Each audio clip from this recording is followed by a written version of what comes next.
K മുരളീധരനെ എങ്ങനെ അനുനയിപ്പിക്കുമെന്ന ആശങ്കയിലാണ് കോൺഗ്രസ്. സംഘടനയിൽ ഒരു സ്ഥാനവും വേണ്ടെന്നും ഇനി മത്സരിക്കാനില്ലെന്നും കഴിഞ്ഞ ദിവസം മുരളീധരൻ ആവർത്തിച്ചത് പ്രതിഷേധം കടുപ്പിച്ചതാണെന്ന് കോൺഗ്രസ് നേതൃത്വം മനസ്സിലാക്കുന്നുണ്ട്. രാഹുൽ ഒഴിയുന്ന വയനാട് സീറ്റിൽ മുരളീധരനെ മത്സരിപ്പിക്കാനാണ് കോൺഗ്രസിന്റെ ആലോചന. അങ്ങനെയെങ്കിൽ രാഹുൽ രാജിവെക്കുന്നത് മൂലമുള്ള വികാരത്തെ വഴിതിരിച്ചുവിടാമെന്നും കോൺഗ്രസ് കണക്കുകൂട്ടുന്നു. തൃശൂരിലെ തെരഞ്ഞെടുപ്പ് തോൽവിക്ക് പിന്നാലെ ഇനി മത്സര രംഗത്തേക്കില്ലെന്ന തീരുമാനത്തിൽ ഉറച്ചു നിൽക്കുകയാണ് കെ മുരളീധരൻ. കോൺഗ്രസിന്റെ അനുനയ നീക്കങ്ങളൊന്നും ഇതുവരെ ഫലം കണ്ടില്ല. കെ സുധാകരൻ ഉൾപ്പെടെയുള്ള നേതാക്കൾ അനുനയിപ്പിക്കാൻ രംഗത്തെത്തിയെങ്കിലും തന്റെ തീരുമാനത്തിൽ മാറ്റം വരുത്തില്ലെന്ന് മുരളീധരൻ കഴിഞ്ഞ ദിവസം ആവർത്തിച്ചു. KPCC പ്രസിഡന്റ് സന്ദർശിച്ചതിന് ശേഷമുള്ള മുരളീധരന്റെ പ്രതികരണം കോൺഗ്രസിനെ വല്ലാതെ അലട്ടുന്നുണ്ട്.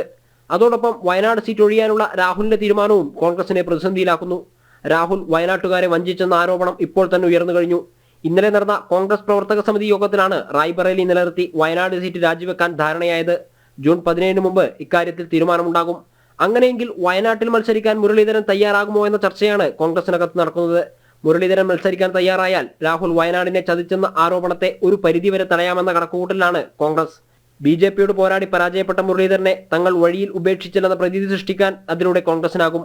എന്നാൽ ഇതിന് മുരളീധരൻ വഴങ്ങുമോ എന്നതിനപ്പുറം അദ്ദേഹം മറ്റെന്തെങ്കിലും ലക്ഷ്യം വെച്ചിട്ടുണ്ടോ എന്നത് ഉത്തരം കിട്ടാത്ത ചോദ്യമായി തുടരുന്നു. ജനം, കോഴിക്കോട്.